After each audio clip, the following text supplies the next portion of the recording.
అక్కడ ఏదో ఒక వేడుక జరిగింది. ఆ వేడుక జరిగిన తర్వాత భోజనం చేసి వచ్చి ప్లేట్లు పెడుతున్నారు. ఆ పాపను చూసి ఏ ఒక్క హృదయం కూడా కరగకపోవడం అనేది ఎంత గొప్ప అప్లిఫ్టింగ్ హ్యుమానిటీలో మనం ఉన్నాము అనేది చాలా క్లియర్గా చెప్తుంది. హంగులు రంగులు వేసుకున్న మనుషులం మనం.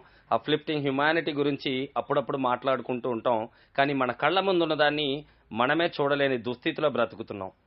గ్రేట్ మెంటర్ ఆష్మ ఫరే గారు ఒక మాట చెప్తా ఉంటారు. I cannot change the world but I can change the summon world. Yes, we cannot change the world but we can change the summon world. ఈ ప్రపంచం మన వైపు చూస్తుందో లేదో కానీ ఈ ప్రపంచం మన వైపు చూసేలాగా చేయాల్సిన బాధ్యత మనకే ఉంది. ఎందుకంటే ఎంతో మంది ఆకలిని తీర్చాలి, ఎంతో మంది ఆరోగ్యాన్ని మెరుగుపరచాలి, ఎంతో మందికి మనం చేయాల్సిన పనులన్నీ పెండింగ్ ఉన్నాయి. మనమే నీరు గారిపోతే ఇంకెవరు చేస్తారు? డియర్ ఫ్యామిలీ మెంబర్స్, ప్రతి ఒక్కరు చూడండి, అప్లిఫ్టింగ్ హ్యుమానిటీ మన రక్తంలో ఉంది. మనమంతా కూడా కలిసికట్టుగా ప్రయాణించాల్సిన అవసరం ఉంది.